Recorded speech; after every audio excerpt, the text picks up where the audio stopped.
काले बाजार से नॉइजी बॉय नाम का एक बेहतरीन रोबोट खरीदा। उसमें वॉइस कंट्रोल का फीचर था जिससे वो इंसानों की बातें समझ सकता था। उसे लेकर चार्ली अपने जिम में पहुंचा जहां वो बेली के साथ रहता था। इतना खर्च करने पर बेली उससे बहस करने लगी कि किराए के पैसे तो टाइम पे दिए नहीं जाते, रोबोट खरीदता घूम रहा है। तभी रिश्तेदार मैक्स को उसके पास छोड़ने आ गए। इधर अपना मैक्स भी खतरनाक बच्चा है। उसे इस बात का कोई दुख नहीं था कि उसके बाप ने उसे बेच दिया, पर दुख तो सारा इस बात का था कि थोड़े भी पैसे मैक्स को नहीं मिले। नॉइजी बॉय को देखकर वो तीनों दंग रह गए। चार्ली ने वॉइस कंट्रोल चेक करने की सोची और उसने कुछ कमांड दी, लेकिन रोबोट में कोई हलचल नहीं हुई। चार्ली को लगा लो भाई पैसे गए डब्बे में, फुद्दू बना दिया दुकानदार ने। तभी मैक्स ने अपनी सूझबूझ दिखाई और रोबोट को जापानीज में कमांड दी क्योंकि वो जापान में बना था। नॉइजी बॉय ने कमांड सुनी और बस अब उसकी सेटिंग बदलने की देर थी। थोड़े टेस्ट करने के बाद चार्ली उसे अपनी वैन में लाद कर अगले कंपटीशन में जाने को तैयार हो गया। मैक्स ने वैन की चाबी चुरा ली और साथ चलने की जिद करने लगा। हार कर चार्ली को उसे अपने साथ ले जाना पड़ा। फिर वो फाइट क्लब में पहुंचे जहां काफी सारे रोबोट्स आए थे। चार्ली को पूरा यकीन था कि वो इस बार तो जरूर जीतेगा, इसलिए उसने नॉइजी बॉय का नाम मेन फाइट में लिखवा दिया। मैक्स ने उसे बहुत समझाया कि पहली बार सिर्फ छोटी फाइट से लड़े, लेकिन चार्ली ने कहा चल चल बाप का बच्चेगा चल। चार्ली नहीं माना और नॉइजी बॉय को चैंपियन रोबोट मिडास से लड़ने भेज दिया। शुरुआत में तो नॉइजी बॉय अपने ओपोनेंट पर भारी पड़ रहा था। चार्ली के मन में पैसों के बारे में सोच सोच कर लड्डू फूटने लगे और इसी चक्कर में उसका ध्यान फिर भटक गया। उधर मिडास ने नॉइजी बॉय पर जोरदार वार किया। चार्ली हड़बड़ाहट में ढेर सारी वॉइस कमांड्स देने लगा, लेकिन जल्द ही मिडास ने नॉइजी बॉय का सर धड़ से अलग कर दिया। फाइट के आखिर में बेचारे रोबोट का सिर्फ वॉइस कंट्रोल सिस्टम ही बच पाया। मैक्स ने अपने बाप के जले पर नमक छिड़कते हुए कहा कि उसे फाइट से पहले नॉइजी बॉय को अच्छे से ट्रेन करना चाहिए था। ये सुनकर चार्ली उस पर भड़क गया और बच्चे को अच्छी खासी सुना दी। वैसे देखा जाए तो बच्चा कुछ गलत भी नहीं कह रहा था। घर लौटते हुए वो कबाड़ खाने में नए रोबोट के पुर्जे ढूंढने गए। बातों बातों में चार्ली ने मैक्स को बताया कि कैसे इंसानों के बदले रोबोट्स की बॉक्सिंग शुरू हुई। अचानक मैक्स का पैर फिसला और वो एक चट्टान से गिर पड़ा। खुशकिस्मती से उसने किसी रोबोट का हाथ पकड़ लिया जिससे उसकी जान बच गई। चार्ली ने तुरंत नीचे उतरकर मैक्स को बचाया। ऊपर आकर मैक्स ने देखा कि जिस रोबोट से उसकी जान बची वो कीचड़ में लिपटा हुआ था। उसने चार्ली से कहा कि इस रोबोट को अपने साथ ले जाने में उसकी मदद करे, लेकिन चार्ली ने एक बार फिर खुदगर्ज होकर अपने बेटे की मदद करने से मना कर दिया। मैक्स ने अपनी पूरी जान लगाकर सुबह तक उस रोबोट को पहाड़ी पर खींच लिया। आखिरकार वो वैन तक पहुंचा और चार्ली के साथ उसके जिम में गया। नॉइजी बॉय की हालत देखकर बेली को बहुत गुस्सा आया। उसने चार्ली से कहा कि अपने जीतने के सपने के साथ साथ अपनी असलियत को भी समझे, लेकिन चार्ली ने उसे चलकर मैक्स का रोबोट देखने को कहा।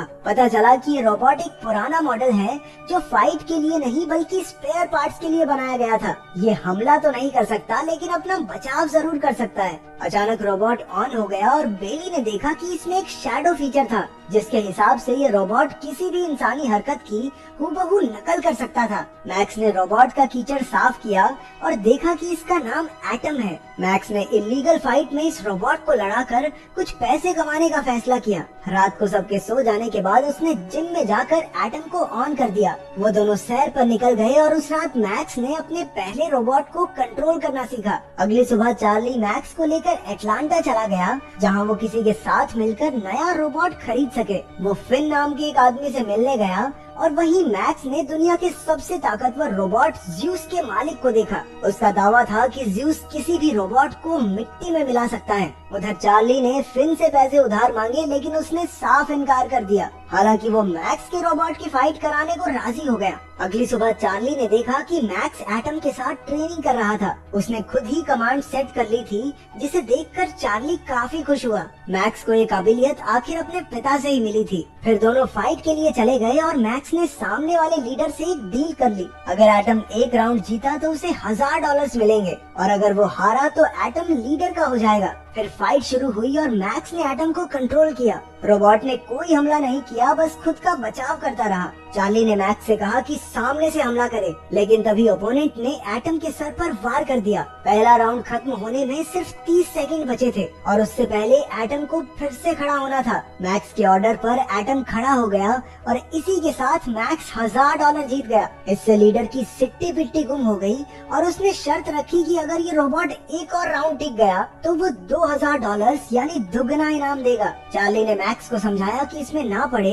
लेकिन मैक्स फाइट के लिए राजी हो गया। अगला राउंड शुरू हुआ और एटम ने सामने वाले रोबोट पर जोरदार वार किया, जिससे उस बेचारे का सिस्टम ही क्रैश हो गया। आखिरकार मैक्स जीत गया और अपना इनाम लेकर वहाँ से चलता बना। अगले दिन वो एटम को नए कमांड सिखा रहा था। जब वो बोर हो जाता तो एटम को अपने साथ डांस करवाने लगता। जब चार्ली आया तो मैक्स ने उसे बताया कि उसने नॉइजी बॉय का वॉइस कंट्रोल सिस्टम एटम के अंदर फिट कर दिया है। उसने कहा कि शैडो फीचर के जरिए एटम को अपना बॉक्सिंग स्टाइल सिखाए, क्योंकि चार्ली अपने जमाने में बॉक्सिंग चैंपियन था। चार्ली ने मजे लेते हुए कहा कि वो तभी एटम को बॉक्सिंग सिखाएगा अगर मैक्स रिंग में एटम को डांस करवाएगा। मैक्स मान गया और एटम की बॉक्सिंग ट्रेनिंग दिन रात जोरों से चलने लगी। मैक्स हर फाइट की शुरुआत डांस से किया करता और इसी तरह एक एक करके एटम सारी फाइट्स जीतता चला गया। चार्ली और मैक्स भी एक दूसरे के साथ अच्छा समय बिताने लगे। छोटी मोटी फाइट से पैसे कमाकर चार्ली ने कुछ पैसे बेली को किराया भरने के लिए भेज दिए। डांसिंग कार की तरह डांसिंग रोबोट ने भी पूरी जनता का दिल जीत लिया।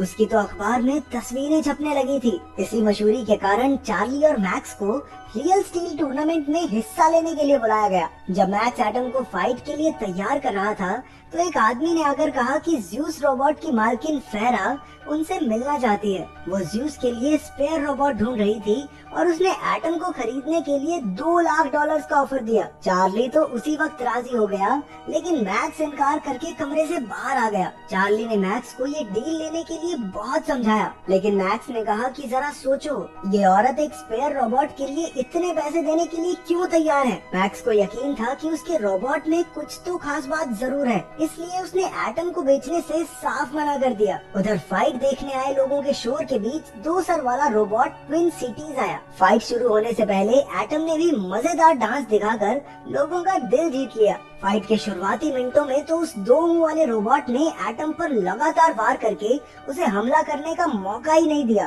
तभी चार्ली का ध्यान ट्विन सिटीज की कमजोरी पर गया। असल में हर पंच से पहले उसका दाहिना कंधा थोड़ा अटकता था। मैक्स ने एटम से वहीं पर हमला करवाया और उसका पूरा दाहिना हिस्सा तोड़कर एटम ने उसके सर पर जोर से सर दे मारा। उस दूसरे रोबोट की इतने में छुट्टी हो गई। एटम की जबरदस्त परफॉर्मेंस देखकर लोग जोर जोर से तालियां पीटने लगे। उधर चार्ली ने कहा कि उन्हें ज्यूस से फाइट भी तो करने चलना है। फेरा ने मैक्स की चुनौती स्वीकार कर ली थी। फाइट के दिन ज्यूस हवा में उड़ता हुआ रिंग में कूद पड़ा।